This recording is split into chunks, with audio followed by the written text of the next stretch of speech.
the delay, but you know how it is. We're going to do tonight in listening to folks that live within those boundaries A, B, C, and D. And so the sign-in sheets are, for those sections, there's 4. And so if you live within,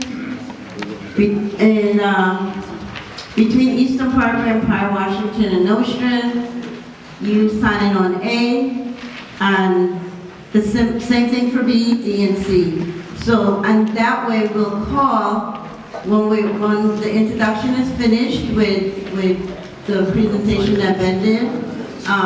We're going to call on folks by section to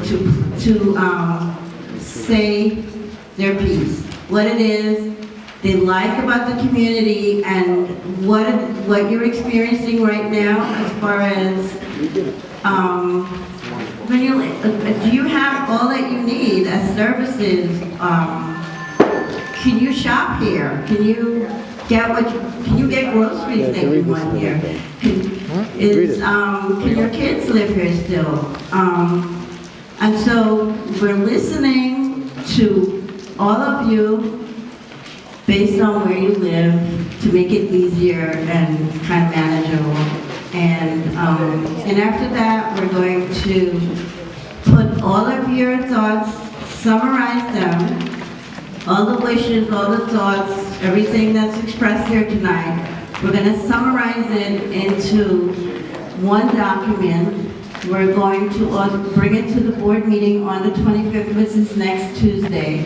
And we'll have it in the public session. And who didn't get here tonight can still come, and they can look at what we gathered from what you said tonight.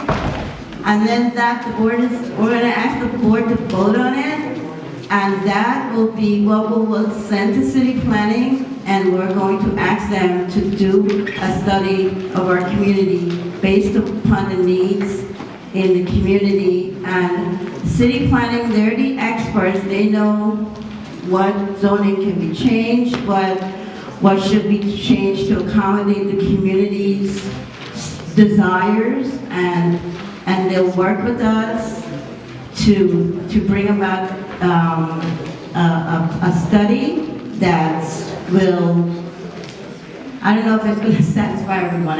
There's never 100% on anything, but at least it'll be a community that's livable, that you'd want to remain here, raise your family, that kind of thing. So the sign-in sheets, please, if you can quickly sign in, I'd appreciate that, and then we can get started. Right, Mike?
They want to be changed.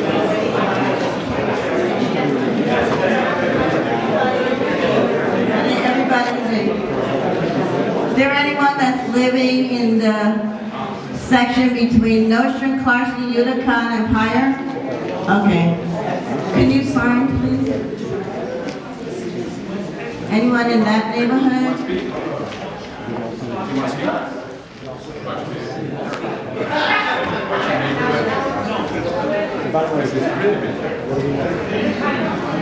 Yeah, D.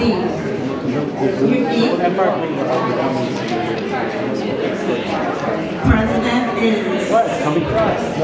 Miss C. President. Oh, okay. You're D.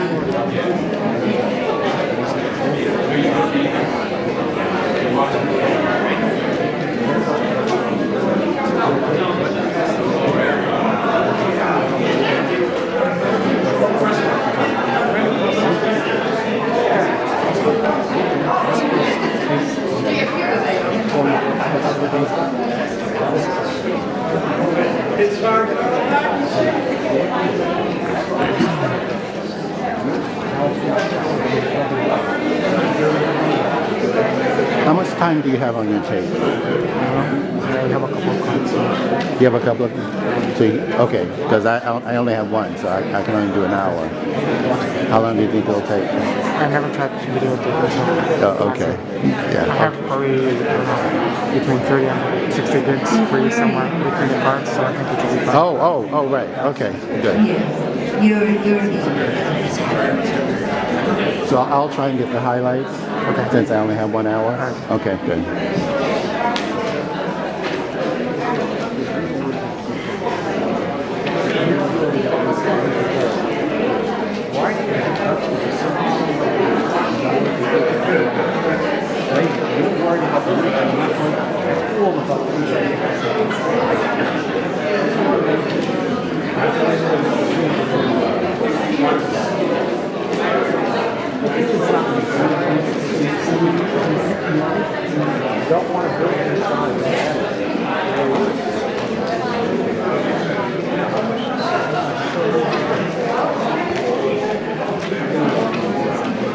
anyone else? B.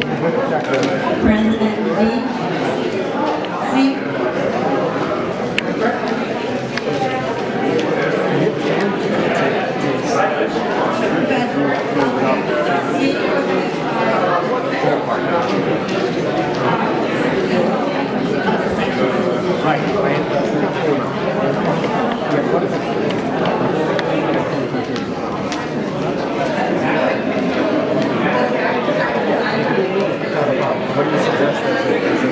No, well, I want to get at least.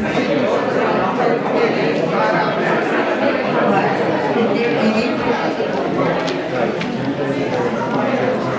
What do you want?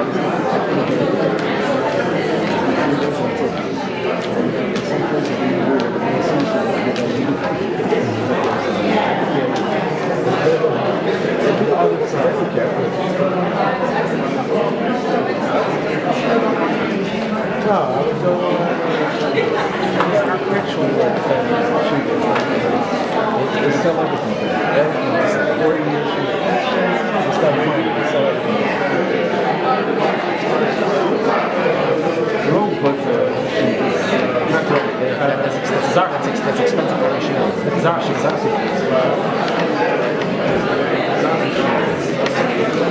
nice little dome. See, you can go and buy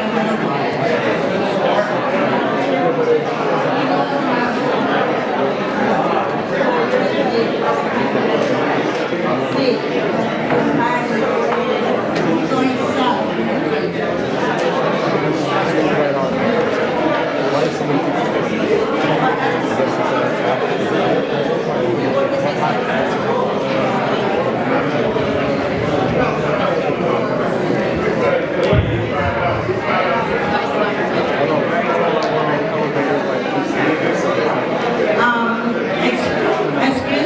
Excuse me.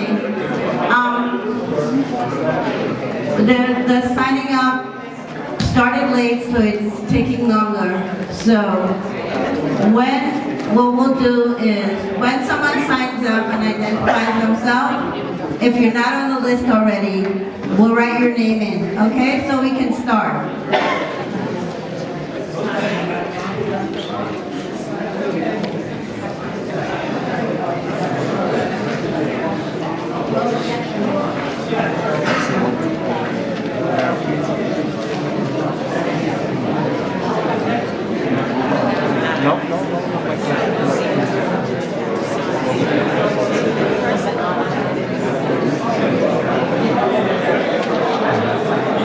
Have a seat.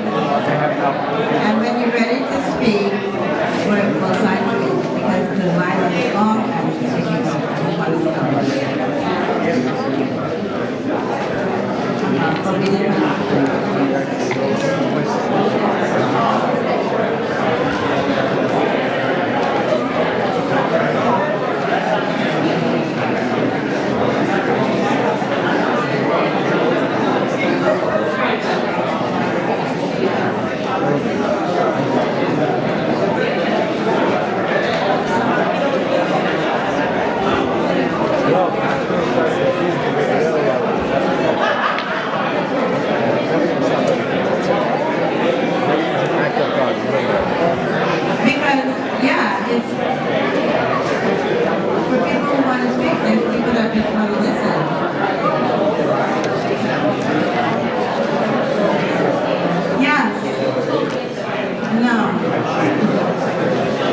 we want to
Okay, everyone. Hello? Please sit down. We're going to begin. And then we're going to begin even if everyone doesn't sit down.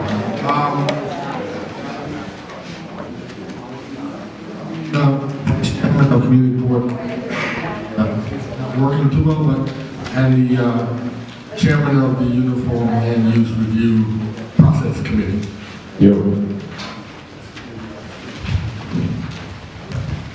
Okay, and basically, what was said, for a while, there was a Will as the district manager of Community Board 9, and she put together with Ben Dodd, a student at Pratt Institute's School of Planning, this presentation for the community. So basically, I'm going to let Ben, who put this together, give you the overview. And what's the next slide on here, please? So Pearl has already explained to you that we're going to do it section by section. We start with A or we start with B? A? Okay, so we'll start with A and Ben will bring you through what he's put together. There really is very little presentation tonight. We're mainly here to hear your feedback. So we've organized the presentation into these 4 zones within Community District 9. And we're going to start with Zone A, and I just have one slide for each district just to show you a little bit about what is there currently. Here's an overall land use map. If you've never seen a land use map, this shows you the breakdown between residential buildings, commercial buildings, and industrial buildings, basically. The orangish color is multifamily, and the yellow, if you can see from back there, is mixed residential and commercial. The lightest color that you see is sort of gray, and that's 1 and 2 family buildings. So that's just a breakdown, a basic overview of the district.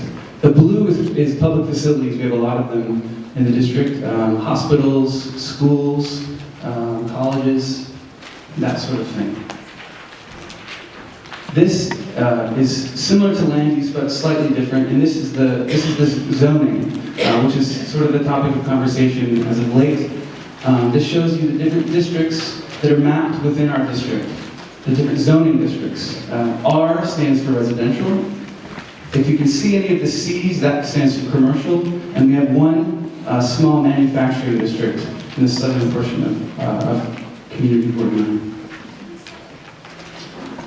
And basically, the next few maps will just be blown-up versions of this map. This is the northwest quadrant. If you signed in under Section A, this is you.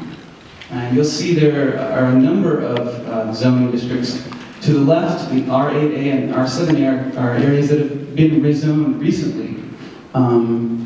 You'll also see R2, R6, R7-1, and to the south is a commercial district.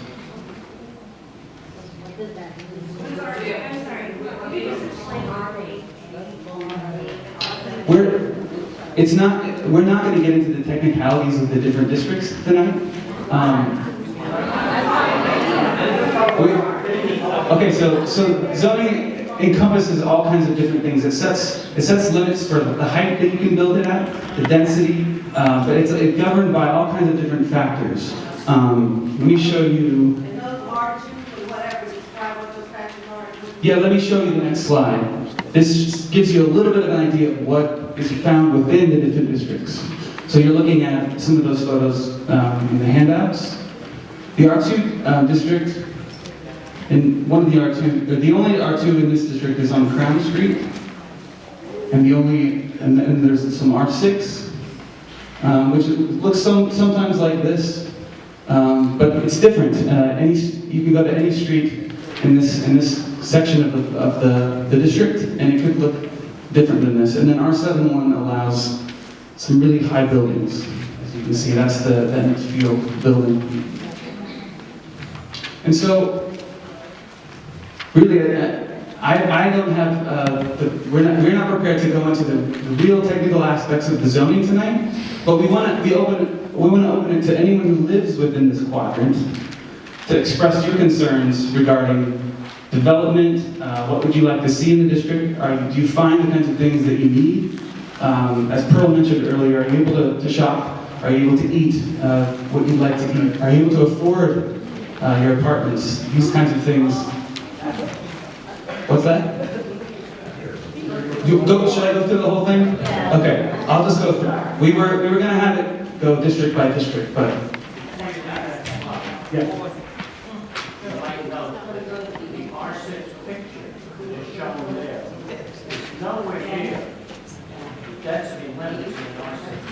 Yeah. Not all of the zones are. Not what you find in the zones is not actually what is allowed. So there's some discrepancy. You're not going to fit exactly. So this is Zone B. Again, you find R2, R5, R6, and some more R7-1. And here's a little bit of Here's a sample of what it could look like in certain areas. President Street has both R4 and R2. Eastern Parkway is mapped R6. All along Eastern Parkway is R6. And then R7-1, there's sections of R7-1, including Montgomery Street. Section C includes some of the same districts, R2, R5, R6, R7-1, which has been topic of conversation lately, along the park, and Flatbush Avenue. And you see the small manufacturing district on the bottom of this zone as well. Here's a sampling. There's R2 along Midwood Street, R5 along Lefferts, and there's more R7-1 here. And R6, which is, even within this R6, you see several different types of housing. Detached housing, attached housing, apartments, and the section D, with lots of R6, down in the southwest portion of the district, with R7-1 at the top, and R5, which includes lots of community facilities. This is where all the hospitals and institutions are there. And you'll see some photos of these community facilities. They're in the R5, they're also in the R6. Some apartments, some taller apartments in the R7-1 district along Lefferts. And some other housing in the R6 district along Hawthorne. So these slides just show you within the district, these are the 5 districts that we have. R2, R4, R5, R6, and R7. This shows you where they are and how high the buildings are within those zones. So the colors are a little tricky to tell just because of the projector, but you have them in front of you in the handout, if you picked up a handout. So I'm just going to go through these really quickly. This is existing. None of this is proposed, or this is not the future zoning. This is what exists currently. This is the R4, which is only in the northwest, or the northeast, which is zone B. R6 encompasses a lot of the district. And these got out of order, but this is R5. Again, you see the institutions and community facilities down at the southern tip of the district. And finally, R7, which is also a lot of the district. This is R6. It's harder to see, like I said, the projector is not the clearest. But the green, the light green is middle green, and there's a darker green. That's what's here now. That's what's here now. What could be built under R6. Correct. That's what's there now. Not what could be built under R6. Let me show you what could be built under R6. This is what's allowed within an R6. This is an R5. This is what you could build. Generally speaking, this is an R4. We're getting smaller. This is an R2. Could we go past those slides slower so I Sure, can sure. keep reading? I'm going to go through them one more time. This is the R2. You see 1 or 2 family homes, detached, room for parking. In R4, you're seeing more attached homes. In R5, smaller apartment buildings. In R6, you're starting to build a little higher. And R7-1 even higher. Both of these, I should mention, the height of the building has no limit, but it's governed by different factors, one of which is the size of the lot that you own. The larger the lot size, the higher that you can build. So that's the basic presentation that we wanted to give tonight. Can we go back now to section A. Can you show the four quadrants again real quick and then go to section A? Just the original slide? The original slide, yeah. This one. Yeah, great. Yep. Yes. So this is A. Okay. So we're going to start with section A, and then B, and then D, because those have the lesser amount of people. The majority of people sign in on C, so we'll do that last because there's more people. So we'll just start with A and go on. It's okay. What section do you live in now? You want to see? Oh, okay. Yeah, but we're doing this section. C is a lot of people. We don't even have fun in English.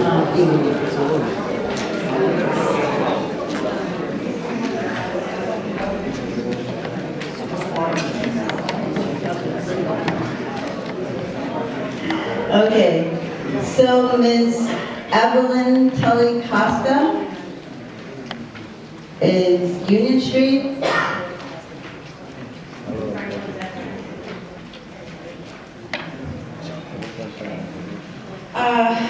I moved to this neighborhood because I could afford it 12 years ago. And I moved here in my particular house because it was an old house, built in the 1920s. Because I love old architecture, and I love the history, and I love the fact that when I rode by on my bicycle the night before I went to look at the house, I saw families and their kids out in the streets, and the parents were watching the kids. And I said, oh, I could live here.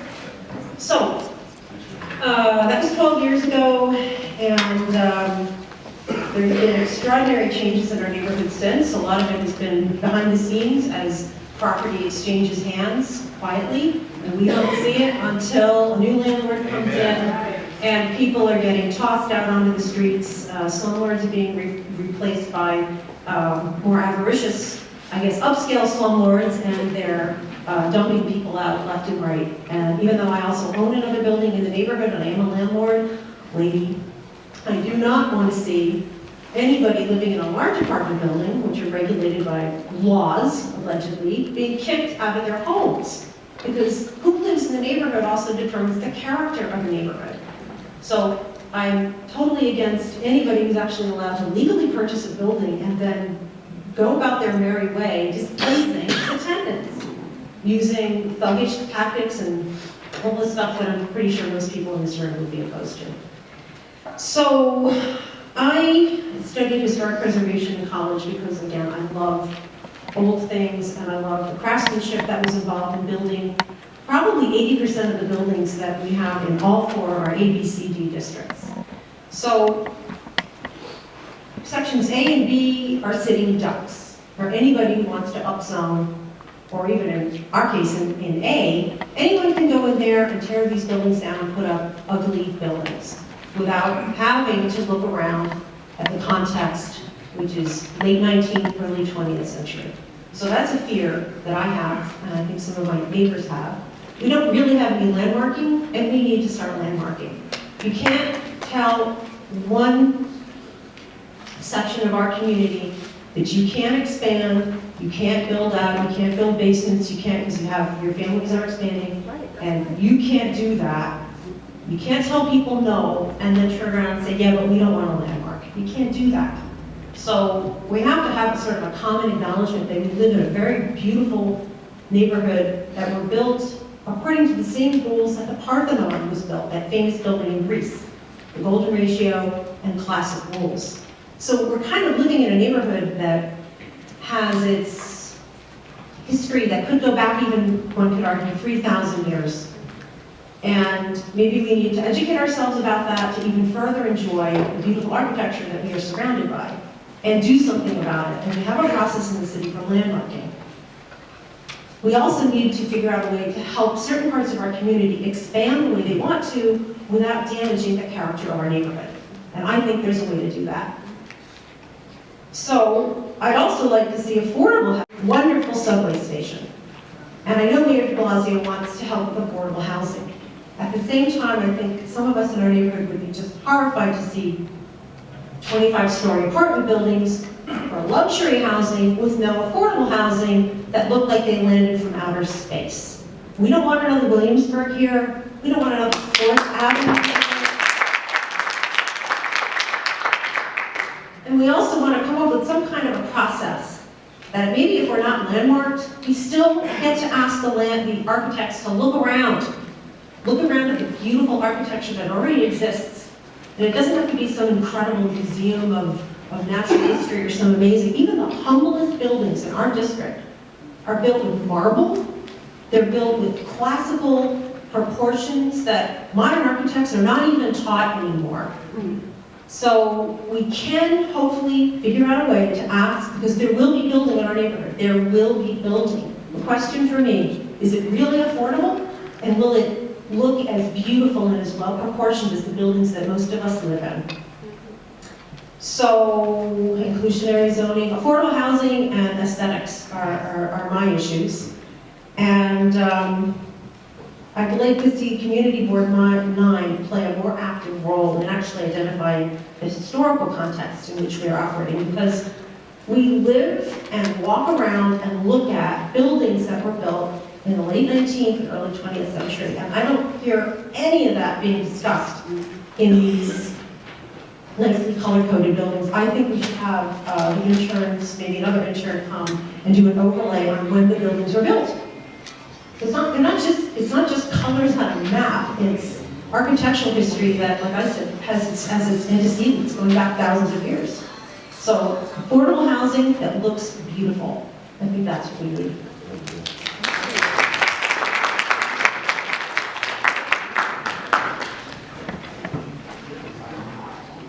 Yeah, 3 minutes, I was just about to say. Yeah, 3 minutes.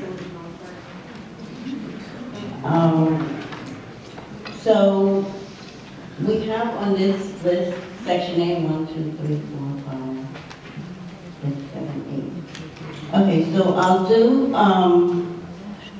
2 more on this list, and then there's 2 on section D, and there's a few more on section, so a few of that, because we want to hear all the other folks on section C. And so, Dwayne, you're up.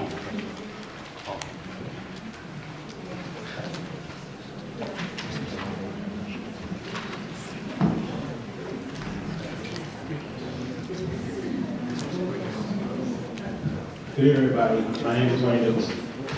I'm fortunate, I've been living in this neighborhood since 1962. And I'm fortunate to live in that block right there on Crown Street between Reverend Ross that's zoned R2.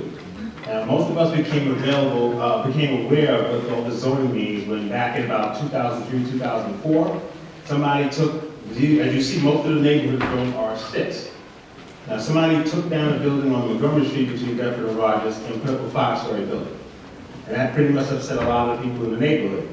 Now, we've already put in for a downzoning request to do the whole quadrant A. We're literally looking to try to do downzoning for most of the district because R6 is not exactly what we want to see. We really don't want to see 2-story buildings with 6-story buildings sitting in the middle.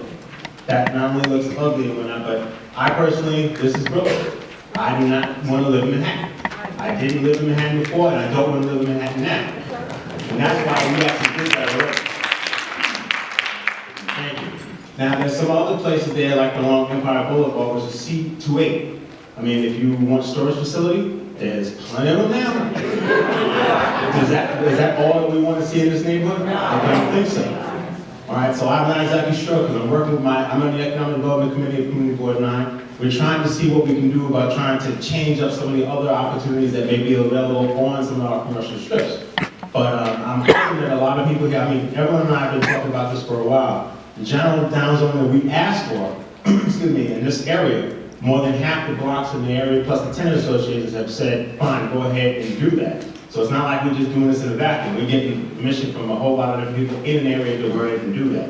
Now, Evelyn and I also, I'm not really sure about the landmarking. That's something I'm still have to be convinced for.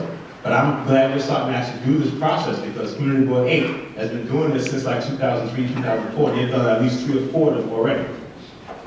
I'm not going to talk too long because I want somebody else to get up here and also talk too. But again, generally, we're trying to do a general downzoning to try to do this to correct a lot of this, make it either R2, R4, or R4B. A lot of this information is available online. I've actually printed a lot of stuff because I was the person who pushed me to be able to do this. So you can find out exactly what R2 means, what R4 means, 71, and all that. But essentially, we're not really looking to see a whole lot of towers popping up all over the place. That's right.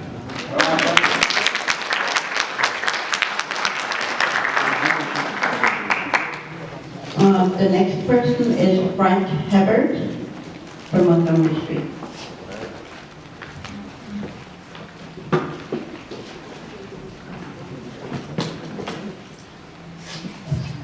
Good evening. I live on Montgomery Street at Crown. I'm a relative newcomer to the neighborhood. This is my 7th year in the area. I have a couple of locations that I just want to draw the board's attention to. I know they've been thinking about them for a while. The first one is obviously the Armory on Bedford, which has an RFP out at the moment for a redevelopment. That could go lots of different ways. Obviously, there are ways that it could go better for the neighborhood. The second area is Franklin Avenue, south of Eastern Parkway. So all the way down Franklin, there's a number of really large sites which are either vacant or in transition. So the former Crest Laundry site, the Spice Factory, the parking at the back of McRevers, the vacant site beside the new McRevers building. Those could all be redeveloped in a way that adds to the neighborhood, gives us more facilities, gives us more affordable housing. They could also be developed in a way that is really detrimental to the character of the neighborhood. So I think it's really important that the community board looks to do things that are positive on that corridor. And then finally, as already mentioned, the retail that we have along Empire is really detrimental to the character of the neighborhood. It has a lot of negative impacts, including traffic, which, as we saw yesterday, has some very tragic side effects. So the current area of drive-throughs and storage units are not conducive to giving the neighborhood good facilities. So in the long term, it would be great to see those transition to something better. Thank you.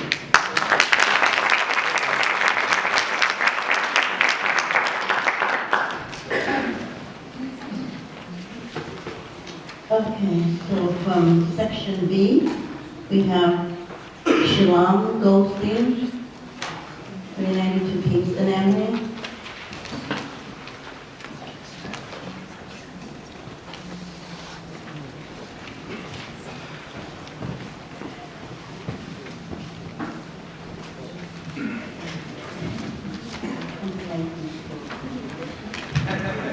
First thing is a blessing for Pearl Miles. She should be healthy and well for helping our community. I'm living here since almost 65 years. And Pearl Miles has planted thousands and thousands of trees in Crown Heights. The character of our new infrastructure is all because of Pearl Miles. When there's problems, who does it? Pearl Miles does it for us, so we want to really thank her for extending herself to all our problems and taking care and expediting in a beautiful way. Thank you, Pearl Miles.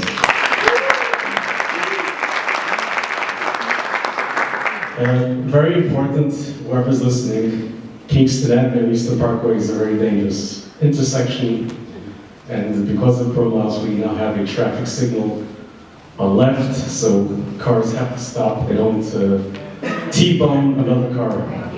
So we thank Pearl Miles for that.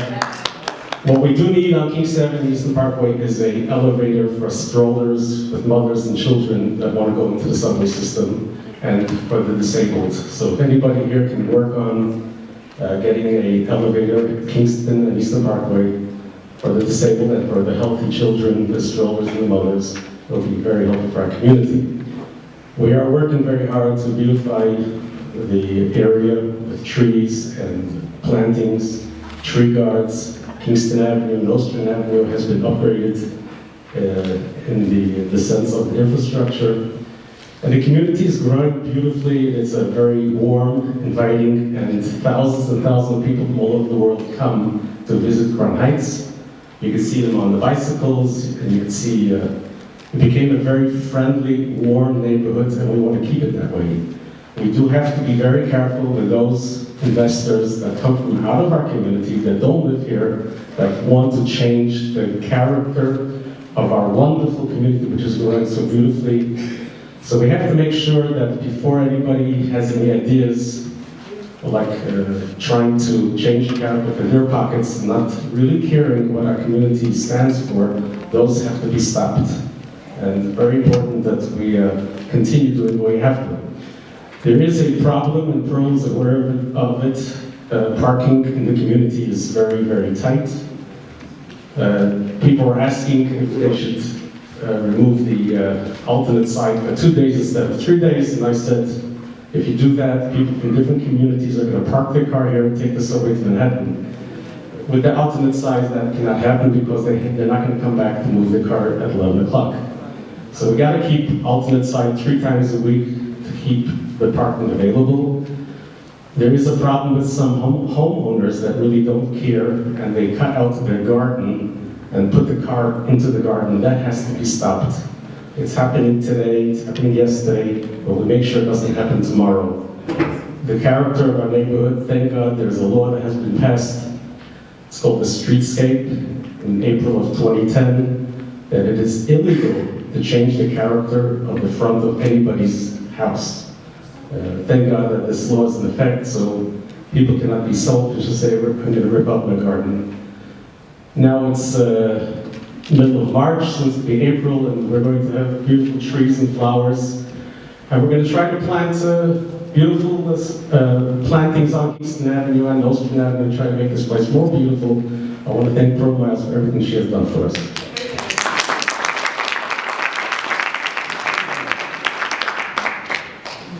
The next speaker is Mendel Raxon. Mendel?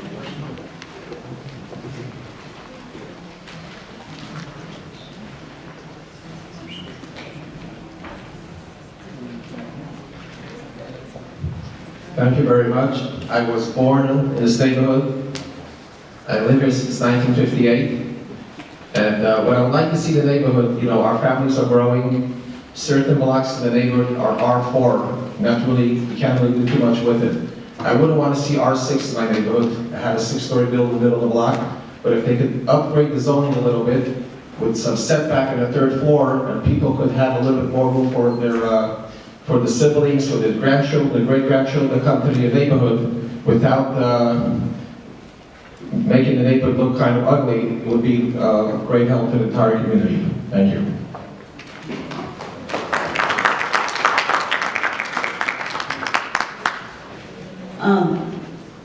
Levi Goldstein.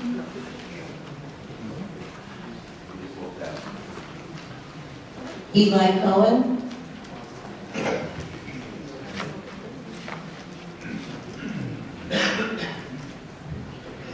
Thank you, everyone. And I am the Executive Director of the Crown Heights Jewish Community Council, and a number of people within our group, our affiliated synagogues, have raised the following issue, which is a very important issue, and it's not a contradiction to anything that's been said till now, but it's something that really needs to be addressed. And that is as follows.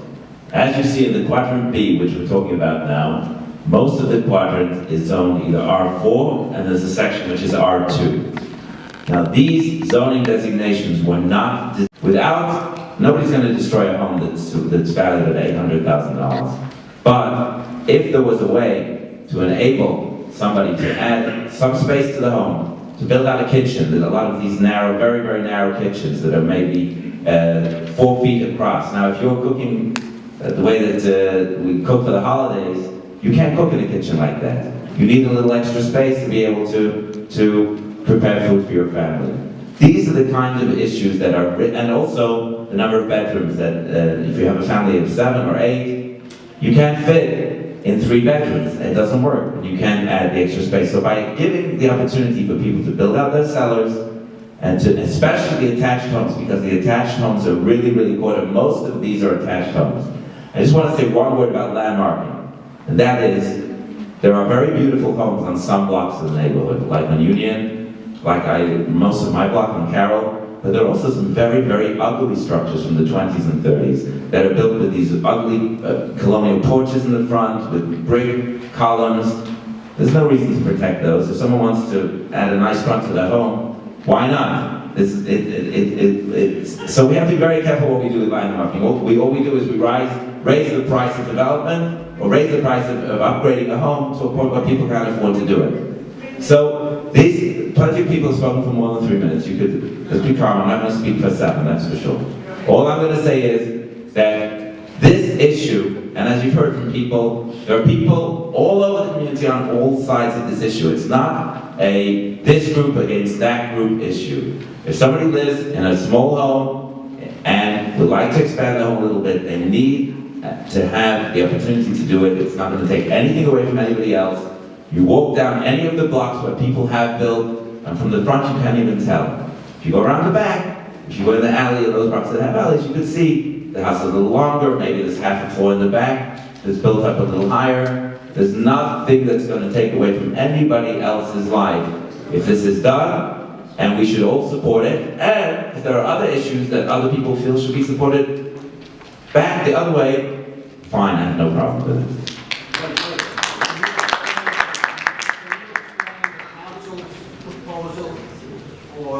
Yeah, I know, I'm happy to ask that question. Because we did submit a follow-up letter. The council's proposal mentioned a zoning change from R2 or R4 to R6. But it's definitely not, we're looking for the solution. We're not looking for the specific designation. If city planning can come up with a way, as we said, that you could add the extra space, we're talking about building out a cellar, adding a modest extension in the back, or maybe taking the first floor through to the garage. The things that people have done, adding half a floor up on top. I don't care what the numbers are, it is. And nobody's looking for 6-floor buildings, and maybe there could be a height restriction included, and it's fine. This would not take away from the issue that we're looking at. We're looking at one issue and one issue only. Give people the ability, they're stuck paying this mortgage, and it's cutting a piece out of them every single month that they can't afford. Give them the space to live as decent human beings, bring up their family, and enjoy the neighborhood.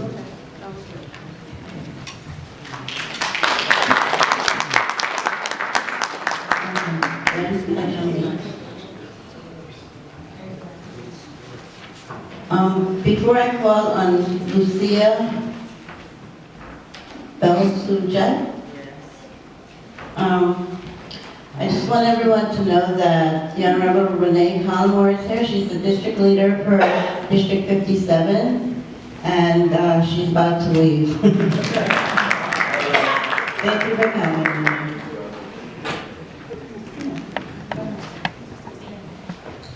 Good evening, everybody. I am Renee Collins, a female district leader. I just have one small thing to say. Fight for your community. Fight, y'all. Because if you don't, they will take it from us. Okay? We've been here, and we want to stay here. Okay? So fight as hard as you can, and I will bring all the reports back to our assemblymen and my other colleagues in government. Okay? Thank you so much.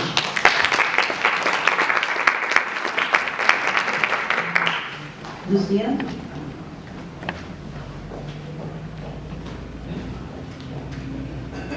Good evening to everyone, and thanks for all of you who are here tonight and all who are not able to be here. But I would like to say that it's nice to come to listen to all these different suggestions from everyone and opinions of whatever everyone has in their heart. I would have to say one thing. Brooklyn is Brooklyn. I don't care what nobody wants to say. We have some rough times, but Brooklyn is Brooklyn. And it's a city that sometimes you get angry with some of the things we see, but another time we say, no, Brooklyn is Brooklyn. Because nobody can beat Brooklyn. For the things that we know in this Brooklyn, there's no other city that has some of these things in Brooklyn. So we are trying to say right now, many people who live in Brooklyn for many years, I lived in Brooklyn for 39 years, close to 40 years. And I see Brooklyn change, I see Brooklyn way down, it comes up, it do everything. But the people still hold on to this city. And they hold on because, you know why? They love it. And they love it so much that they will die for this city. I tell you, right now, they will die in Brooklyn. Because why? The things that we see in this Brooklyn, we cannot get it anywhere. The homes, the subways, the transportation, everything, you just name it, is in Brooklyn. Even things that people come from all different cities comes right in Brooklyn to get, like so things like food stuff, they come. Oh, let's go to Brooklyn, they will get it. If we can't get it in Brooklyn, well, no way we can get it. That they will tell you. So I just want to say, living on Northern Avenue, we are having a big problem right now. We have the buses, the lights and everything. Everybody's just a little confused with that now because they did not get a real picture of it. But they're getting slow by the time it will get to them. It's not easy, but it will be. But the thing is, I'm saying, the homes in Brooklyn, especially Northern Avenue, there's a lot of private homes there, there are a lot of commercial buildings there, and the landlords are trying to run out a lot of the people who've been living in some of these commercial buildings to bring in the so-called highfalutin friends, I don't know where, or whomever they're trying to get in there to pay more money. And we have to fight for that. And there are a lot of empty buildings there where people can make businesses on Northern Avenue. They're all closed up there, but one of the things I have to say, the rents are killing everyone. That's one of the big things, and we got to change that. Another thing, going back to the points where the back of the homes extending, we have to be very careful. We need to leave space in back of your buildings. God forbid if you have fire, emergencies, all high techs of policemen, firemen, these are the people, all these high volume people, they have to get into your back to rescue you. They need to have access to all of your back. Please remember that. Thank you.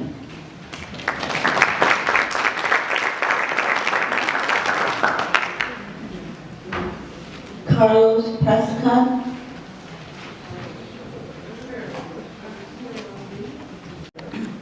To R6, no, well, that's impossible, maybe R4. It means that I can add 2 or 3 stories up, just like that. Can anyone answer that question? Anyone here can answer that question? I don't understand, so I'm trying to be informed. Before any rezoning can happen, it's going to be a lot of hearings, and it is a public process. And there is a lot of hearings, and that's why this is one of the first hearings to know what people want. And there'll be others in the future where you'll get to do the same things. The people that will help us to do this is the Department of City Planning. They're here tonight, and for people that have, it's not, they're going to be able to, but you're not going to grasp everything, what's in R6, what's in R7. They could say all that tonight. Like Ben had it up there, what you can build in an R4 and R7, it's in there. So, but like I said, rezoning, it's a long process. People have to get heard and to get to what's the right thing to do for the community, to address the needs. Okay. I lived in the community for 23 years, and there was time I could drive on my block and find a park. Now I have to, if I need to park on the block, I have to sit there for hours to wait for park. People from Nostrand come over on the Brooklyn Avenue side. People from Kingston come over on the side, and it's really congested. To think of changing the zones, you have to think about parking. That is a big concern. And the congestion. I think we're comfortable with what we have right now. We don't know what we're getting. And I heard earlier tonight about services. I think the services in the community are adequate. There are supermarkets, there are churches, there are synagogues, and I think they're adequate. To increase these things now, I think would create a lot of conjecture and unhappiness. I'll be waiting and watching. Thank you.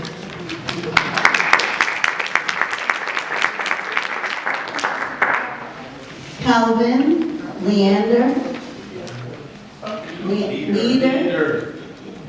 Okay, Mr. Leader.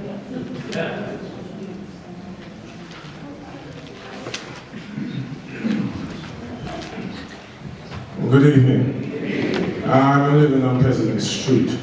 Now, one of the organizers tonight, when they're talking about the different R3, R4, R6, is telling me that they could take the houses up to certain heights. There is no limit, so to speak. Depending on the size of the lot, and what I said, they could take as they want. Now, I don't think that is right. I mean, all of us here tonight doesn't understand the R2s and the R3. I think that is something should have been explained so we understand what's going on. Now, I think it is designed so that to keep it out of the loop. Now, I live on President Street, and we're pertaining to extending the houses in the back. There's 3 houses from me. We had a person where they got some guy out there and put them out of the house, and they started to dig down 3 cartons of those dumpsters they took out, and containers, and then to also crack the foundation of the person next to them. So he had to go to first scenario to try to fix his foundation. In addition, in the back, they put an addition in the back and took it up higher than what is supposed to go higher than the house. And I sure that it is not legal. But these are things going on. If I don't want to see the neighborhood change because you have brownstone, limestone, you can't add anything you want in the limestone house. You can't get those things at home. So there is no use for the country to put a high building on the corner to try to make the place look out of shape. It doesn't look right. Okay? I'm comfortable with what's there. What's there, I mean, if you buy a house a certain way, that's what you buy, should stay that way. That's what he said. Okay, you should stay that way. Now, if you want something for you have a large family, where you go someplace and have a larger houses to suit your family. Why change the look of the neighborhood because you want to be selfish and you want to take up what's there? Now, people been there for years. Now you have shopping, so subway, transportation is very fine and so forth. And the streets, the people that keep the houses up, there's no random houses around the places or what have you. So therefore, why you want to come change the neighborhood?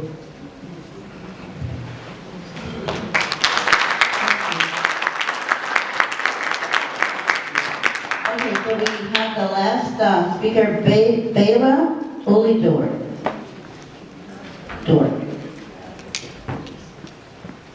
And then after this speaker, it's all C.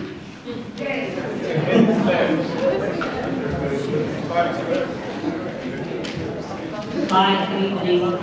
Crown Heights, born on St. John's Place, and lived here all my life. Grew up on Empire Boulevard between Brooklyn and New York Avenue. And for the last 32 years, we've been living on, well, most of the last 32 years, on Carroll between Brooklyn and New York Avenue. And I've been listening to a lot of what people are saying here tonight about changing the neighborhood. If you have a large family, go somewhere else. My parents raised us here. This is my neighborhood, just as it is anybody else's. So it's a little bit hard for me to hear that. And we bought the house. It was zoned for R2. I have been trying to work with expediters. I have spent thousands of dollars meeting with expediters to try to get an extension. And they are shocked that Carroll between Brooklyn and New York was zoned for R2. It was never meant to be zoned for R2. R2 zoning is for houses that have land around them. These houses are all attached. So my house is overbuilt from the day I moved in, from the day it was built. The zoning came later.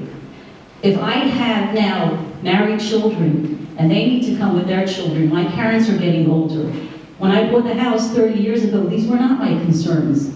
And as families grow and you need to expand a little bit, you need to have the ability to do that. I love my block, and I'm very proud of the aesthetics on Carroll Street. I don't know how many of you are familiar with the block. It is an absolutely beautiful block, and I would never want to see anything changed on the front of the block. So somebody here spoke earlier about people turning their front lawns into driveways. I think that's terrible. When we did some interior renovations, we were so careful to make sure that the windows were true to the character of the house, and I think that we have to respect that. But to be able to do an extension such as an attic that's set back, or extend the kitchen for, to make it more livable, to have a dinette, add a bedroom, a bathroom, that's not going to do anything. That's not going to tamper with the character of the block, the aesthetics of the block. It'll simply make it more livable for the people that are going to stay here, that aren't going anywhere. So that's my opinion. Thank you.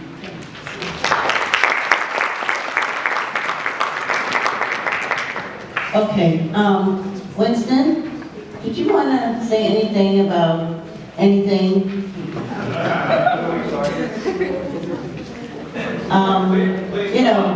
We don't want to hide what an R7 is and an R6, and saying it, I hope that people will take note.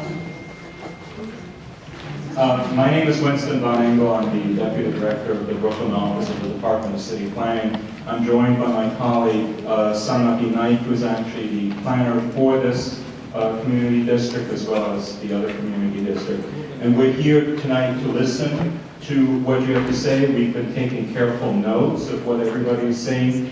And just on a personal note, it's been very helpful to us, on a professional note too, it's been very helpful to us to hear everybody's concerns. These are very reasonable concerns, and we're happy to continue the conversation with you.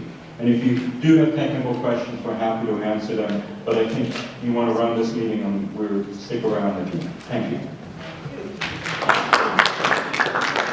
Okay, so the first signatory on quadrant C is Shirley Dorr.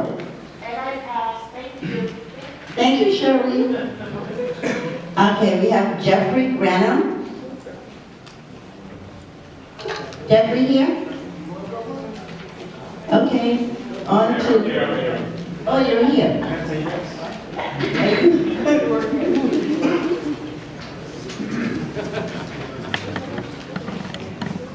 Jeffrey lives on Sterling Street. Good evening, everyone. I actually was hesitant to come up because much of what I want to say was covered. I'm a lifelong Brooklynite, been on Sterling Street for just under 30 years. Grew up in what's called Clinton Hill, or moving over to Sterling Street. And the issue of landmarking is something I have a lot of experience with. Folks need to understand it's a double-edged sword, right? As was said tonight, there are benefits, but there's tremendous expense associated with it. If you live on a block where you don't have people who are painting their houses orange, putting in windows that should be from a building built today and a building that was built in 1875, then you're safe. But the truth is, there are places where that's happening. And landmarks can be a shield against that. There's something else that you should consider also. What we saw happen downtown with Barclay, right? One of the shields that could assist you if that sort of development was ever to come your way, if the eminent domain card was suddenly dropped in your lap, these landmarks could be a shield against that. All right? They can't have it both ways. They can't tell you that your property is a national landmark and cannot be disturbed, and then tomorrow there's a stadium where your house used to be. All right? So when that question comes up on your block, you need to think about it. All right? The other thing, I wanted to bring to your attention something that New Yorkers probably take for granted. People who live in Brooklyn always refer to Manhattan as the city. We don't live in the city, we live in Brooklyn. But people who don't live in Brooklyn or New York, it's like, what do you mean you don't live in the city? Brooklyn is the city. Well, the reason we call Manhattan a city is because of what one person said here tonight. When you go to Manhattan, it doesn't look like this, but it used to. And the reason it looks like it looks now is because folks like us were not successful at stopping it from becoming what it is today. So my question to everybody here is we can't fight. This is pretty cohesive, but there is some tension here, right? We can't let that tension stop us because it will look like Manhattan. It looks like Manhattan less than a mile from here, all right? I mean, listen, I go to Barclays and it's wonderful, but now I don't have to cross the bridge to go to the city. I just have to ride 41. I got to get back on this side of Prospect Park for me to be home, you know? And we laugh about it, but in a short while, we'll be in the city. All right, so we need to do what we're doing here tonight successfully to stop that. The last thing I want to say is this question that's being kind of merged together about the zones, right? People are talking about expanding their homes to accommodate larger families, right? I'm a realtor, right? There are homes that we refer to as generational homes, right? Where they were built for, Dippers Park is a perfect example. Oh, love it. Those are homes that were built for 2 and 3 generations to reside under one roof. These aren't generational homes, all right? Then we're mixing up the issue of high-rises, right? When we talk about rezoning, most of the developers are talking about rezoning to put in 20-story buildings. We're sitting here talking about rezoning so that we can add an extension. Don't mix the two up, all right? The real issue with extension is what somebody said. Your neighbor has a fly-by-night contractor and is digging out the basement, and the next thing you got a crack in your party wall, all right? You got water coming in from places that you never knew about. There's a way that can be done, but it has to be done properly. Right.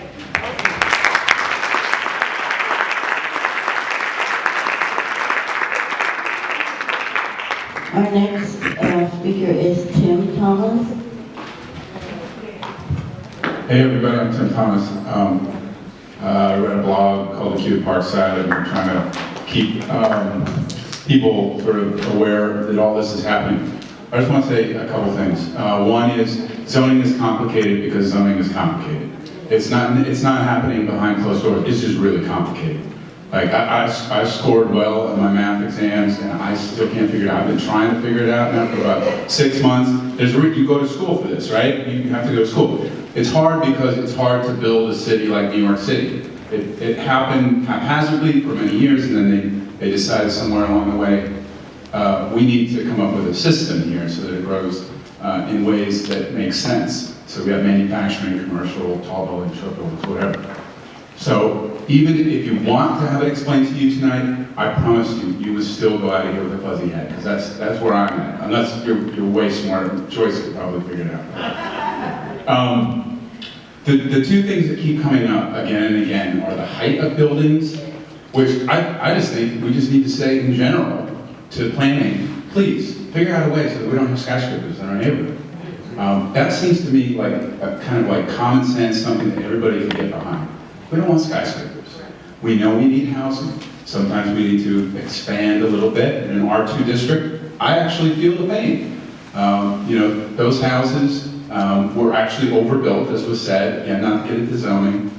R2 is ridiculously low zone for those districts. However, an R6 is probably too big. There are actually incremental zoning possibilities like R6B, which limits the height but allows people to have a little bit of flexibility for expansion.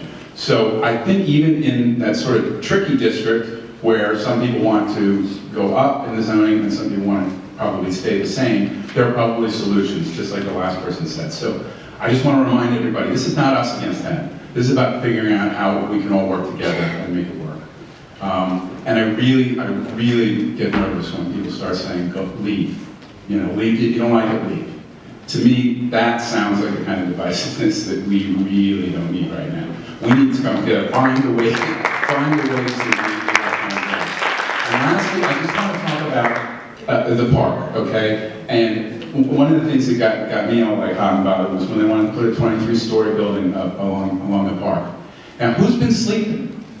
The whole neighborhood been sleeping? Well, yeah, sort of. But a few years ago, we asked, actually, to change the zoning, and we got the word from city planning that that was not going to happen because of, we believe, finances. And this is not to say anything negative. I'm so glad you guys are here. But it's just ridiculous that we would even have to come to the point where we're saying we don't want a 23-story building, which is already going up. We never had an opportunity to say, not just us, but the park. Any of the elected leaders around here, they were all caught sleeping too. So on some level, we have to just make some really responsible, reasonable choices. It's probably a done deal. And I have to say that a lot of people fighting hard against that building. But when that building goes up, it's too late. And at that point, everything else, 20 stories, 15, starts to look small. So anyway, I appreciate hearing what everybody has to say. Let's just keep it together. Remember, this is our community.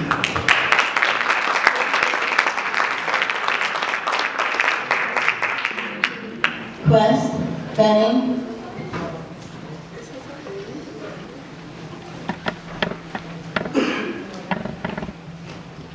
Good evening.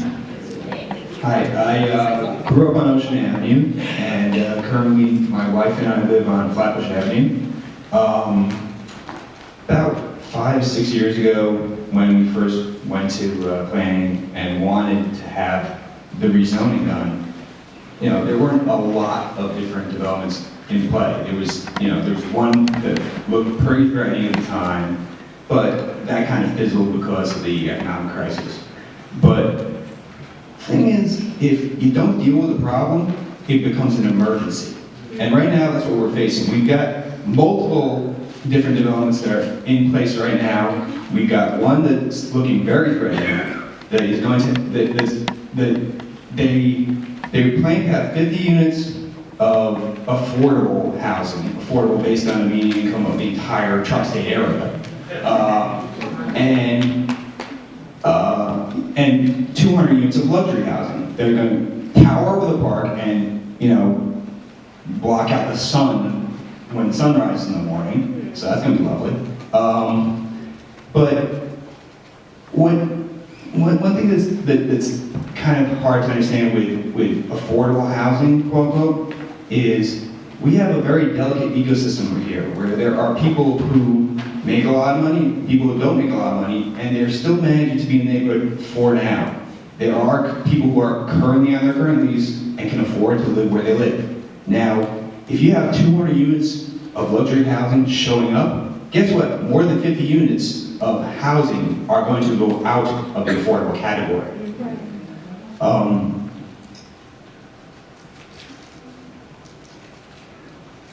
I just think that we gotta be careful, otherwise we're not gonna have our neighbors be with us for very long.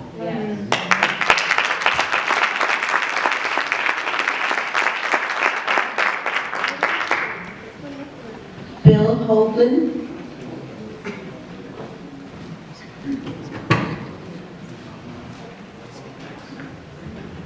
Hi, I'm Bill Hoagland. I live on Pioneer Street, and my wife Gail Purcell, and I moved there fairly recently, but I am a lifelong Brooklynite and lived in a number of different neighborhoods all this time. Life is no longer, period is no longer short, and I've seen a lot of change in that time, as many of you have, and I've also been part of a certain amount of change, living here all that time, as we all have lived here that long. And I'm not here to speak against change, per se, as if you could stop change. The whole issue, I think, about zoning and about city planning has to do with change, with managing change in an appropriate way. And I just want to underscore some things related and add a little urgency, or even more urgency to some things Tim just said, Quest just said about, and directly somewhat to the City Planning Commission people who are here, because you guys know what these zoning designations actually mean. We're all sort of trying to catch up on this, but I mean, what we're looking at here, if you look at the R71 and the R6 there, those are non-contextually zoned. That's a term the city uses. And you can go online, and people have done this, I've heard tonight. You can have smoke coming out of your ears to understand this stuff. And you'll find that the city itself, in its own language, the city's own language, describes R71 and R6 type zoning, non-contextual zoning, as intended to, and I'm very closely paraphrasing the city's own language now, intended to encourage 1950s style tower in the sky construction. Intended to encourage, actually, where there is no prevailing context in the neighborhood.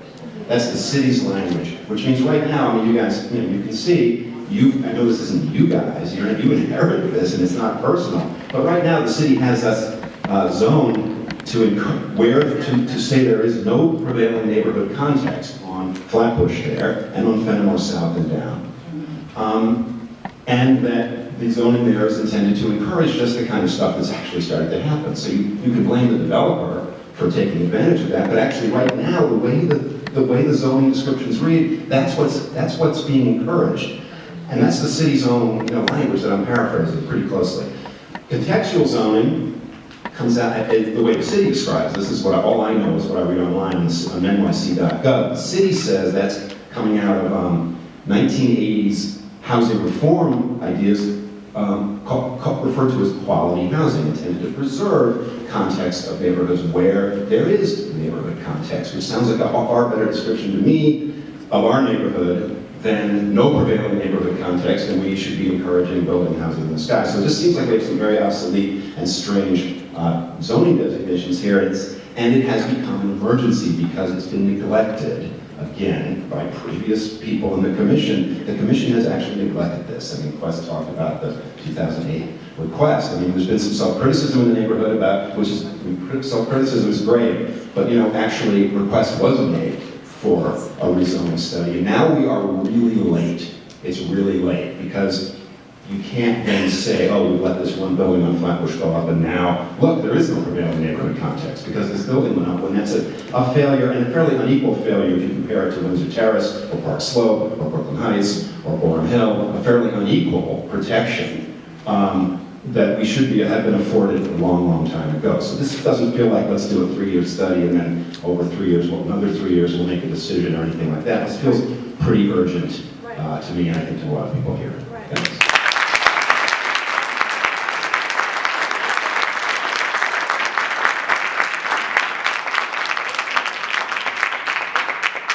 Rosemary Perry.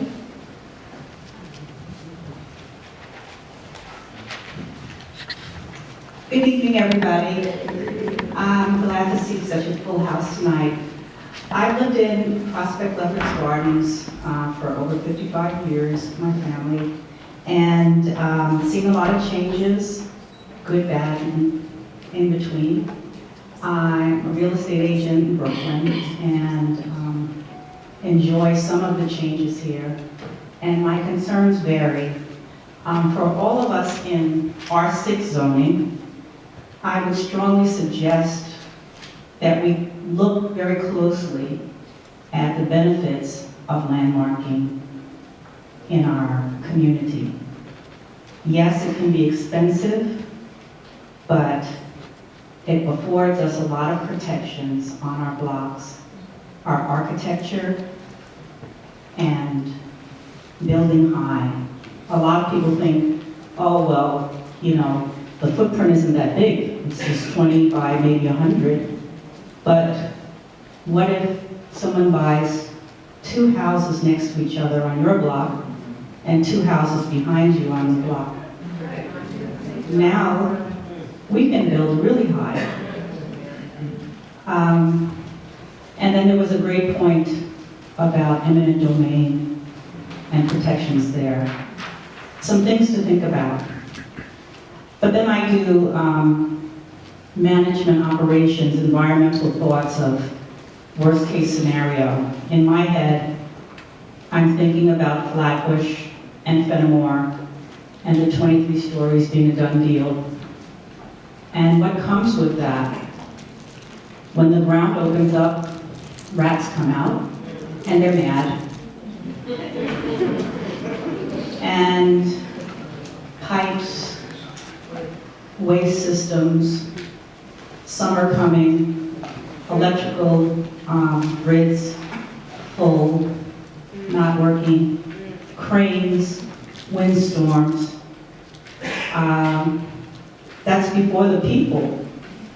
If you're familiar with Flatbush Avenue, you realize it's already a very congested corridor. So what's coming? More cars, more exhaust. Are there parking spaces now? What are the minimum number of parking spaces a developer has to create for a tower? Is that enough? What about asthma in children and other public safety issues that come with the number of people and the congestion? Are there things that we can do now? Because those things are coming. They're coming. Do we wait till they come? Or do we try to appeal to the developers now? And work with our city government now? Thank you.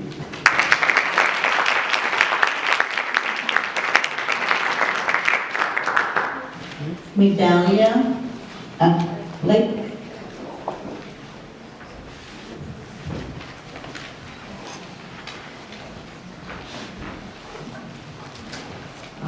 Green. Lived on Fenimore Street for over 17 years. Lived in Brooklyn.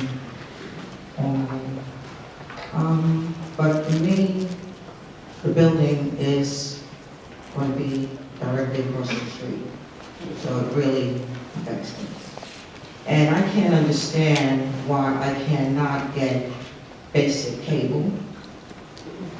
I have to have DirecTV. I do a lot of work via the internet, and I tell you, it's like a third world country. So I can't understand how a building of that magnitude is going up, but yet and still, we still have archaic standards in the neighborhood. So I don't want to see it. I don't mind maybe a 10-story building. I just think 23 stories is a bit much for the area. Everyone's pretty much covered the parking situation and everything else, but I'd just like to see more updated things come into the neighborhood, starting with the internet. And I don't understand why my cable bill has to be close to $200, because I have to have DirecTV. And that's been like that for close to 20 years, so.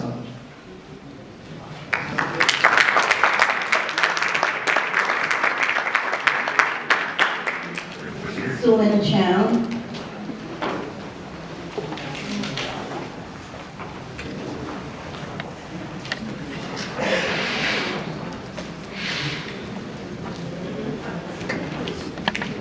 Hi. I live on Fenimore Street, very close to Flatbush Avenue. And so like many of the speakers before me, I will be very much affected by this 23-story tower that's going up. Even though I live in a historic district, it doesn't necessarily mean that you're protected if you're living next to a non-contextual area. This building will be not only an eyesore in our historic neighborhood, it will also be extremely visible from within Prospect Park, the jewel of Brooklyn, which is a park for everybody, all throughout this neighborhood. I took a petition throughout the park, and there were people from all parts of Community Board 9 in Prospect Park who told me that they loved the rural character of Prospect Park. It's a retreat for everybody, for those of us who can't afford country houses, and we don't want to have to see tall buildings by the lake in front of the beautiful new Lakeside Center. And one of the reasons that we think there should be a height limit on buildings up in the Arts R71 area on Flatbush and Ocean Avenue is because buildings above 9 stories are extremely visible above the tree line, and we don't want to spoil the character not only of our neighborhood, but also of Prospect Park. Second, I want to be very clear about what the character of the R71 areas in our neighborhood are. They are all 6-story pre-war buildings with the one exception of patio gardens, which is 16 stories. If there's anybody else here from quadrant C, I mean, is there anyone who would disagree with that? That apart from patio gardens, there's nothing taller than 6 stories? That's true. You're right. That is the prevailing context of the R71 districts in our neighborhood.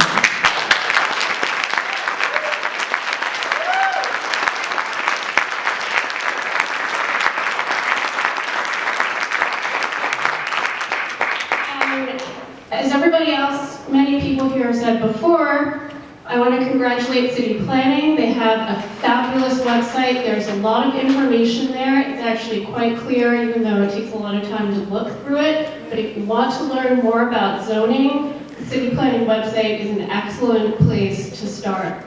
One of the things that I learned from that website is that this area along Flatbush and Ocean Avenue, and also towards the south going into Community Board 14, is the densest area of Brooklyn. It is denser than downtown Brooklyn, it is denser than Williamsburg. And that is because it is packed wall to wall with apartment buildings that are currently affordable and will no longer be affordable if we allow developers to build luxury towers.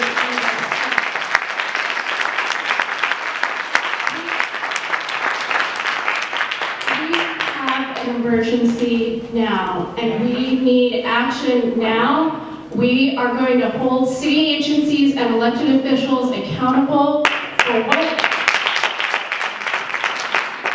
what they're able to do and not do. We know there's a lot they can do, especially when developers are getting $76 million in state financing to build towers that are mostly luxury. We know they can pull the plug. Oh, yeah.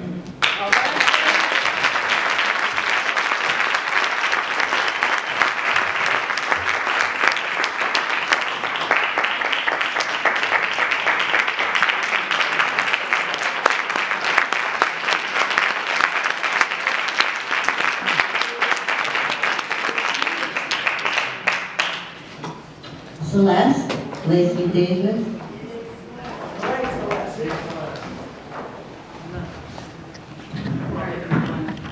My sign says CB9, don't get Hudson.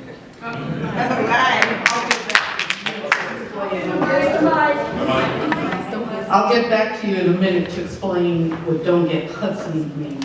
First of all, I want to tell you that I am born in Brooklyn. I have not lived my entire life here, but a good part of my life I have lived in Brooklyn, and 25 years I have lived on Ocean Avenue between Lincoln Road and Parkside. I never ever thought that I was going to be a NIMBY, but today it seems I'm a NIMBY. And something about that word, NIMBY stands for not in my backyard. It's a term that originated in the 60s and the 70s when people in communities didn't want to see things like methadone clinics, halfway houses, juvenile youth facilities in their residential neighborhoods. They didn't have a problem with those things being anywhere else. They just didn't want it in their backyard. And so NIMBY was a term that came up. And it was really one that was coined by left progressive forces to criticize people who didn't want to join in, collective progress and advancement for communities. Today, the real estate and development industry has taken that term to criticize people like me that are going to be sitting in houses now that are 3 stories in height. This tower that you're seeing is rising in my backyard, literally. I don't mean a couple of lots down to the left, a couple of lots down to the right. This thing is going to be in my backyard. Heck yeah, I would NIMBY. I don't want it there, and I don't want it in the backyard of Prospect Park either.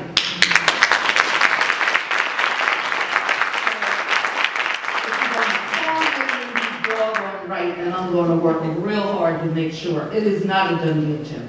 It is not a done deal. We are still in the fight.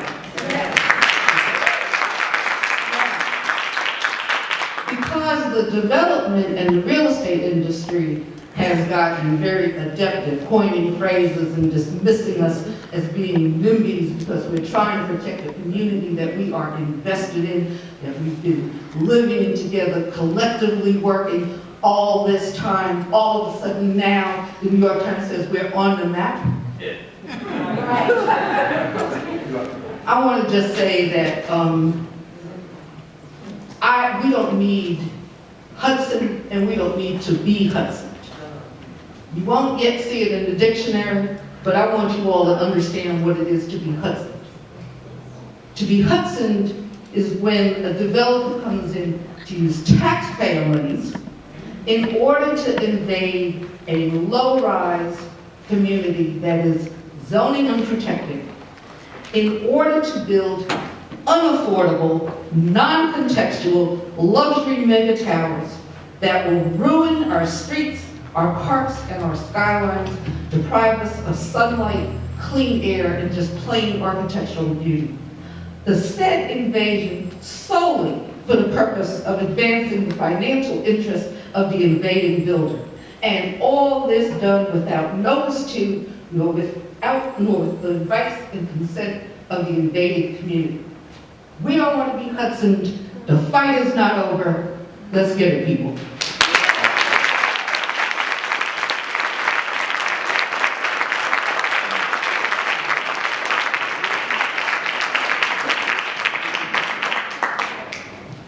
Crystal Harris.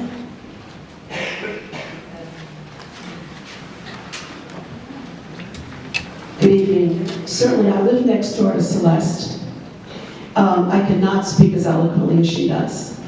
But I want to say that I've been here in this community, Community Board 9 for 49 years. Many of you were born here. I came by choice. I'm one of the people who came from Manhattan because I wanted a low-rise community. I wanted a sense of family, as many people have said before. In this move I made, I went to Crown a street between Rogers and Nostrand for about 7 years as an apartment dweller before I decided I want this to be my permanent home, and I mean permanent. I'm here to stay like everyone else in this room. We are committed to this community. I bought a home next to Celeste on Ocean Avenue in 1971. Yes, changes have come, and changes will continue to come. But that's only because if we do not stand up, as others have said, and take back our community from these developers, we are going to be rubble. We're going to be demolished, and something high will come in our place. It was said by Tim and others that in 2008, we petitioned with Community Board 9, and thank you, Pearl, for your support at that time. We got our councilman and our community board with us, and we went to the planning board asking for this down zoning. We need protection. We went again into a 2013 with CB9 support to the planning council asking for the down zoning. Here we are again, 2014, and we are asking again. This is an emergency.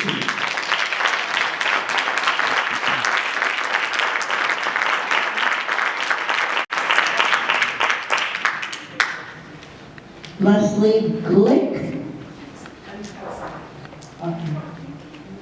John Wade. Okay. Kashif.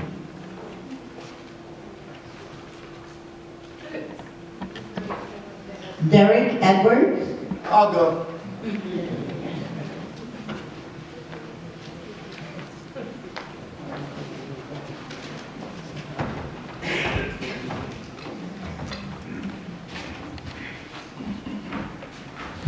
Happy St. Patrick's Day. How's everybody going?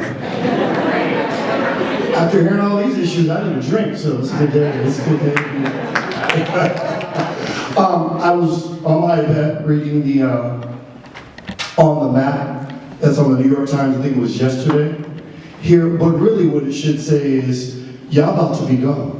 That's what that article should really read as, because that's what is happening. I'm here to give it to you quickly and straightly. When I see that at this 23-story building, or even I'm reading about 1, 2, 3 on the park at the former Caledonia Hospital Center, $2,000 a month rentals.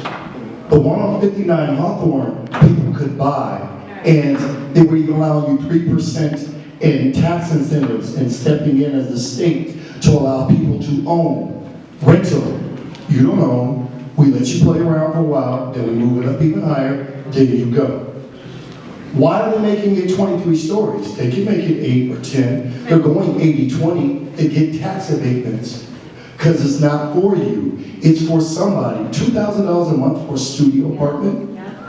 That's $25,000 a year in rent off the top. How much money do you have to make to afford $25,000 a month for a box? It's nice food. That's what's coming. So it's getting ready to knock out a lot of people. They're getting ready to move. It's 4-1, 80-20. Simplified terms is 4-1. So they're going to push a lot of people out. Right now, even though we may have a little differences, and I'm listening to y'all, for the most part, people can tell you places on parts of Crown Heights where to get the nicest bialy or good bagel in the Jewish neighborhood. Oh, let's go get some fresh roti or get a good turnover in the Caribbean section. But the people that's coming in, they don't mix. They dominate. Yes. And Hudson, I'm from Illinois originally. Hudson, when I'm hearing they're taking our tax money and displacing us, there's a word for it. It's called pimping. That's what pimps do. I'm like, I heard this before. I have lived in D.C. I saw it gentrified. I have seen it in Chicago. I can tell you this. I remember when they rezoned Harlem, 125th Street. I worked as a tour guide. And people warned them then, develop it, don't destroy 125th Street. I'm on tour Saturday. I pointed at the fisherman's store, right between Lenox and Adam Clayton Powell, Harlem. Sign went up in November. Last minority-owned business on 125th Street. Wow, that's crazy. That's what's coming. Make no doubt about it. They don't have a problem with kicking everybody out and putting a new group in. So I'll let you decide how you want to handle it. But let's stay together and let's fight. Yeah. Next speaker. Thank you.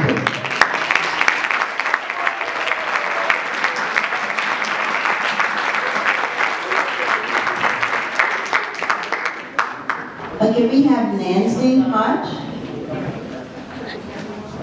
Hi, everybody. You heard Crystal say that in 2008, we asked for this area to be downzoned, this particular area just by the park. And the Planning Commission said they didn't really have the resources to consider our situation because they were busy doing other things. It takes a long time to do a planning study. It can take years to do it. We lost a lot of years. We reapplied, again, with the help of the community board, with our city council member. We've gotten a lot of letters of support from other politicians. And again, this summer we reapplied to try to get down zoning going on over there. And we're again told that the Planning Commission wasn't going to take up our case. They didn't say they just delayed it, essentially. The reason I'm carrying this sign that it's an emergency is we really can't wait for the whole district to be rezoned. The problem with this area, and the reason it is so special, is because luxury developers want to build high-rises because that's where the money is. And that's what we've been told about this high-rise, that they are not going to lower it because they're going to get really high rents on those upper floors. And as Derek was just saying, that's going to drive up rents all over the region. It's not going to be just, okay, a few people are going to be able to afford those apartments. But there's a thing called secondary displacement. A lot of people will be displaced and are already in anticipation. Rents are going up in the stores all around that area and in the buildings. So we are really in an emergency situation, and we also know, because we've been doing a lot of work going out and talking to people in the community, that there are other buildings that are being sold to developers. As soon as you get, the reason the zoning is so dangerous for us is as soon as you get enough land, you can go very high. Now, one of the other things that I want to bring up is that this is the only area around the park that hasn't been allowed to downzone. We are the only area that would allow a 23-story building, which is 50% higher than any other building on the park. And even the other buildings that are high at 16 feet, at 16 stories, like patio gardens, would not be allowed today around any other area of the park. Because they've all been downzoned. So all the higher buildings you see now were put in before downzoning happened all around the park. We are the only community. Ask yourselves why we have not been allowed to downzone. Think about it.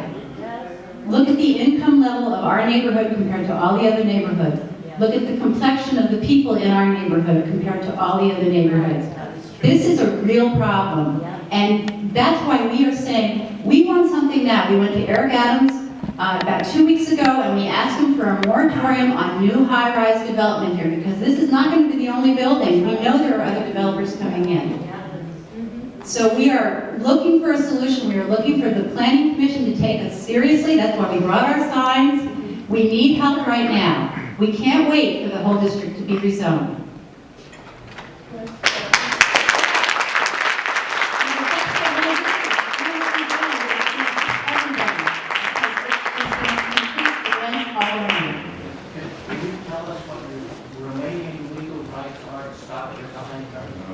We filed a lawsuit, and the judge is now considering our case.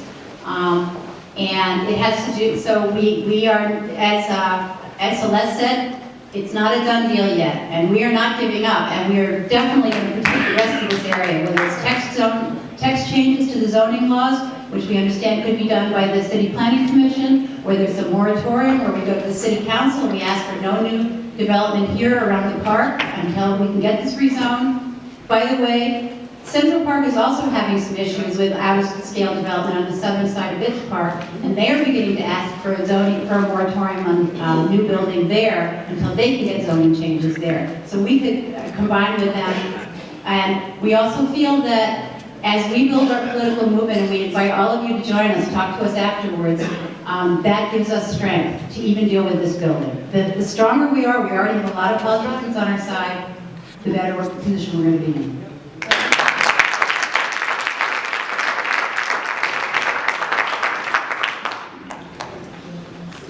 Seth Fleischman, I'll pass. Keep it. Got it all. Melvin Hunster, They covered everything I want to hear. Robert Thomason,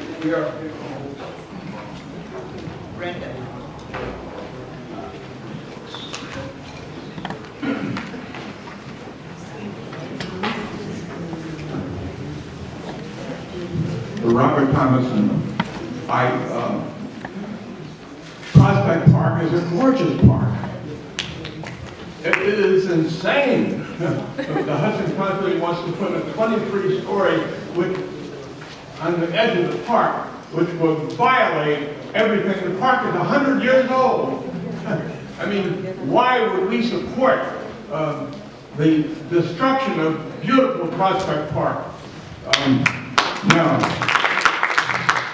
I have a couple of ideas here that I think we live in a individualistic culture. That is a problem. Each person is supposed to make it on their own. That is a problem. Is there anyone here who arrived on this earth by themselves? Now, I have a solution to that kind of problem. In 1970, I rode my bicycle around Prospect Leverage Gardens, and I counted 300 deteriorating buildings, 3 abandoned buildings, and I went to the United Church of Christ Housing Task Force, And Norm Eddy, a minister on the task force, said, what you need is a community organizer. I had no idea what that meant. But we got, he said, here's $5,000 to hire one. And then we got $4,500 from the Roman Catholic Fund for Human Development, $2,000 from the Chase Bank, money from neighbors. We had about $16,000, and we hired Barbara Epstein, who was a fantastic community organizer. She organized about 60 apartment buildings in a year. And then her husband was given a job designing whole cities in Israel, and we lost Barbara. But a community organizer is what we need in our individualistic culture. Community is a precious thing that we need to be supporting, and a community organizer can help it. And Platinum, Prospect Leverage Gardens, we're trying to build a community that is a racial and class combination. I'm the landlord. I own 2 3-family buildings. My wife and I live in one apartment, and we're renting out the other 5. We are deliberately renting for below the market because I don't want my tenants working so many hours to pay a high rent that they have no time for the community.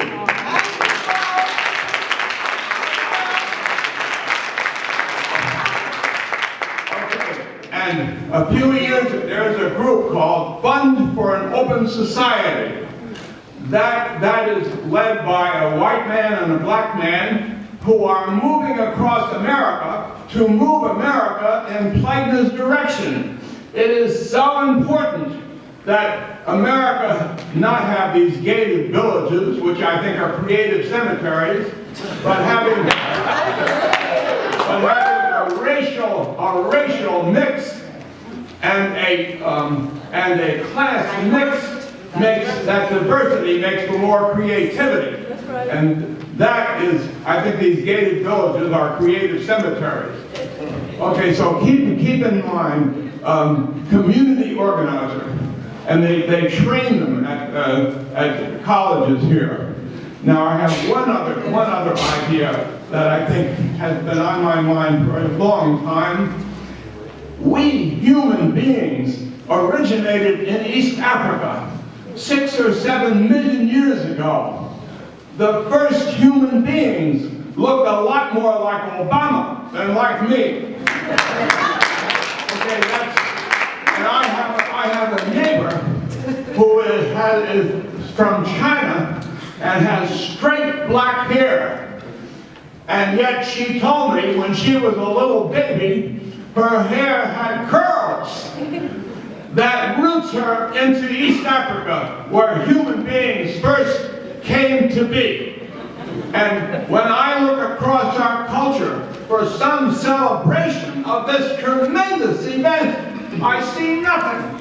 What is the matter with America that we're not celebrating the emergence of human beings in East Africa? And I think that I'm looking for someone who's able to create a musical drama celebrating the rise of human beings in East Africa.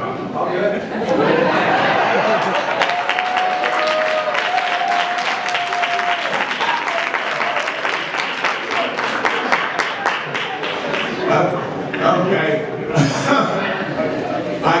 I think that would to bring that into American consciousness. The racial mix that is here is healthy for America. Okay? That's okay.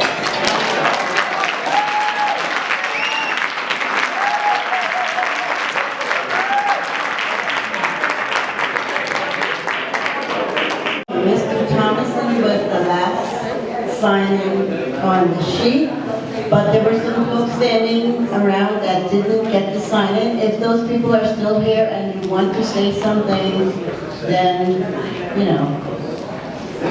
Or are we, okay, come on.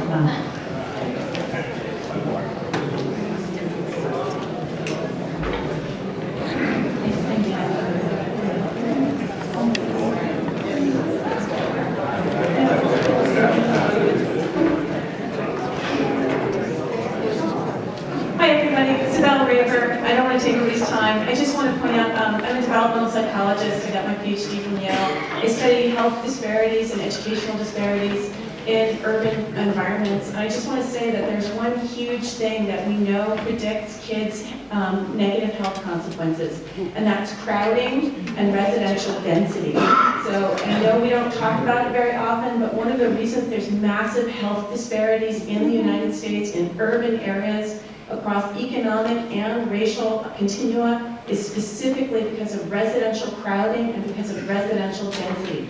We know that noise actually interferes with children's brain function. We know that crowding and noise interfere with children's endocrine function, how their immune systems work, and I study that at NYU every day. I collect spit from kids specifically to look at that.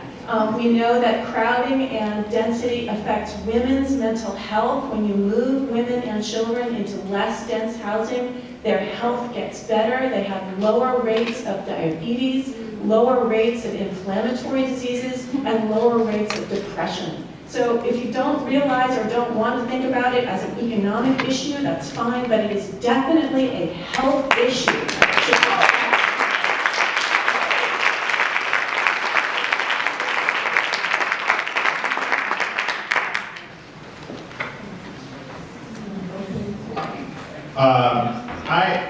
I live on Rutland, so I'm in R2.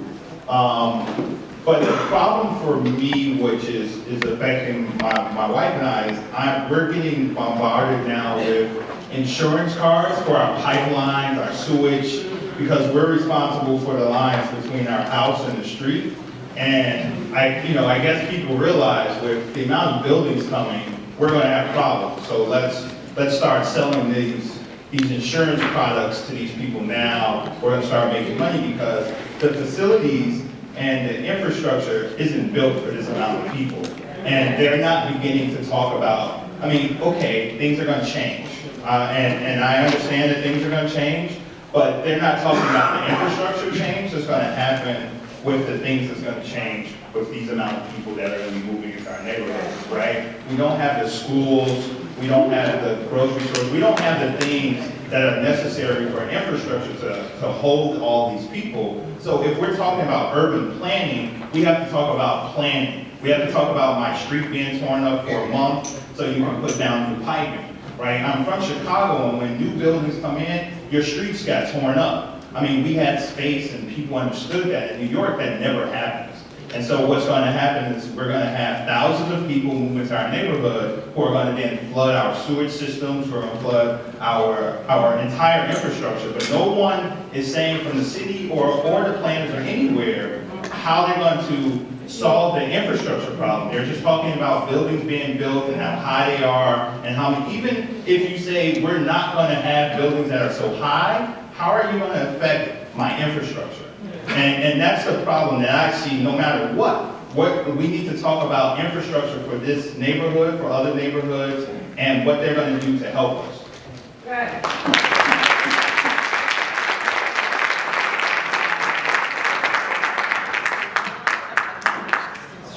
Hi, my name is Leah Margulies, and I live on Chester Court, and I'm one of those people who the building is in my backyard. And we are in a zoning emergency right now, and we absolutely have to act as soon as possible, in every way possible. I don't think this building is a done deal. If we mount enough opposition, we can do something about it.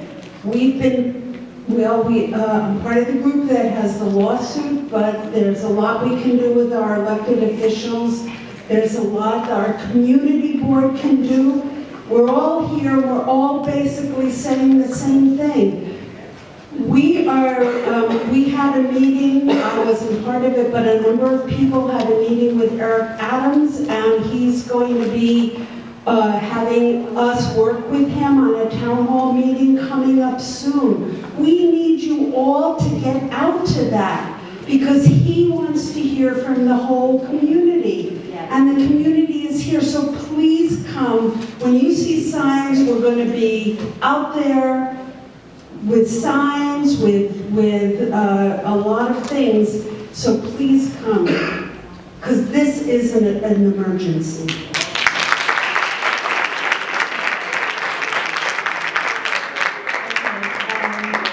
Well, thank you everyone for coming. Like I said when we started, that the things that were said here tonight, we're going to summarize it and bring it to the board meeting next Tuesday, and we'll to be voted on to send to city planning. We feel just like you do that we have been standing online with the rest of New York City, the rest of Brooklyn, to have our community looked at regarding a study for zoning. And we are with you, with understanding that it's immediate, it's urgent, and that's what we'll act for. Thank you. Have a good night. Is there any people in the room that would like to I got all of the, give us your contact number, your email, so that we can